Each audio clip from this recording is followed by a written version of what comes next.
Okay, so the first thing we talked about in terms of address was that right hand grip, and you can see now your right hand grip has a little bit more on top with that thumb, yeah? So this hand looks a bit more underneath, which will tend to cause the club to come back in a bit more of what we call a hooking position, tend the ball to go to the left. The further to the right your hand starts around this way underneath, the further when your hand then comes back into this position, that club's now going to close. Like think about a steering wheel. If you were driving a car, if your hand should be at 10 and 2, if you turn your hands to the right, you can then turn the wheel further left, which is more of a draw. Yeah. So getting that right hand a little bit more on top, and also a little bit looser in the grip pressure. Take the tension at your forearms, your shoulders, and your back.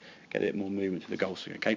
Then, as we said, now from the top of the back, so what we're trying to do now is create a bit more movement with the lower half. Now, if we watch these two swings, as we come down, you'll probably see it more in the actual through swing, in the aftermath of the result of the actual extra movement you're making. Okay, so the swing starts coming down now. We can see your left hip now really sort of moving onto that left side as we come down here now. So just after impact, you can see here, not really much lower half movement, that arm sort of pulling through. Compare that to that one there now. Look how much just look at your belt buckle. Yes. Twisting through there. Yes. Arms in the same position there now. That's gone further around. Yeah. That's gone.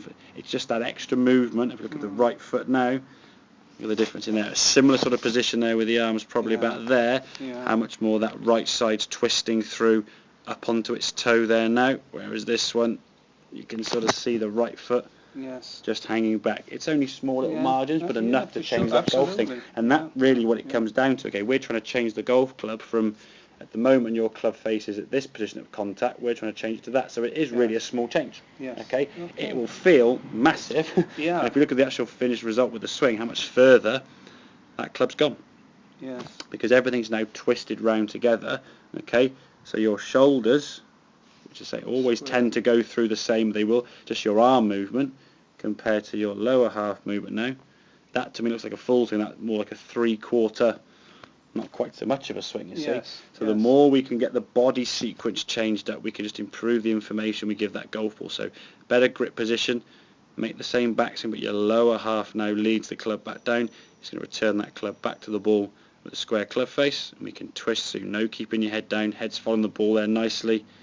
We can twist through fully, hurry up onto that left side. Okay, so good. Looser, bit more on top. Yeah, that's going to make a massive difference. Because you know, when you get a bit tense on the golf course, and I can guarantee if you're a little bit tense here, you go on the golf course, it's going to get even tighter. And especially when you're playing on the last, and I know you and Sam are maybe all square with closures, that grip pressure is going to be a bit tighter. Okay, so loosen that grip pressure off. Okay, and then we can get the body now working better. And to be fair, you said at the start there were some restrictions in your lower half. I wouldn't say looking at that there was any restrictions there at all. Okay. So it shows you can make the move. Maybe what I've been doing before. Yeah, I think sometimes what you find is people almost think, I've got a slight maybe an issue in the hip or the knee. They try and protect it by not moving it. But there was no pain in that swing, was there? No, so the movement can go there. And very often, if you do hang back with the lower half to protect things, if the top half's going through fully and the lower half's not, there's going to be some point in the middle of that, roughly around about here, that's resisting against going the shoulders or the lower. It's going to create some little bit of tweak and tension there. Hence why. Yeah, and it puts me off balance sometimes as definitely. well. And when you lose balance, okay, loss of balance comes from not moving enough with the body rather than moving too much. Think about the analogy. If you're walking down the street, okay, and you're with Sam, and Sam says, right, Harry, quick, turn left. You could turn left on the spot quite quickly because you would be controlling your foot movement. If you were walking down Harry and Sam grabbed your hand and pulled you left, you'd probably fall over because now your arm's pulling your body. So your lower half's not dictating the move. That makes sense, yeah? So your arms swing around your body, it's clear there. and that's the sensation we get from somebody else. I swung too fast. They just felt the arms whish across the body, that's exactly lose balance. So what they do? They slow things down. Exactly. It's turn the body more, which will keep the balance there. Okay? Yep. Good stuff. Right, grab your clubs then. We'll get it on the golf course, okay?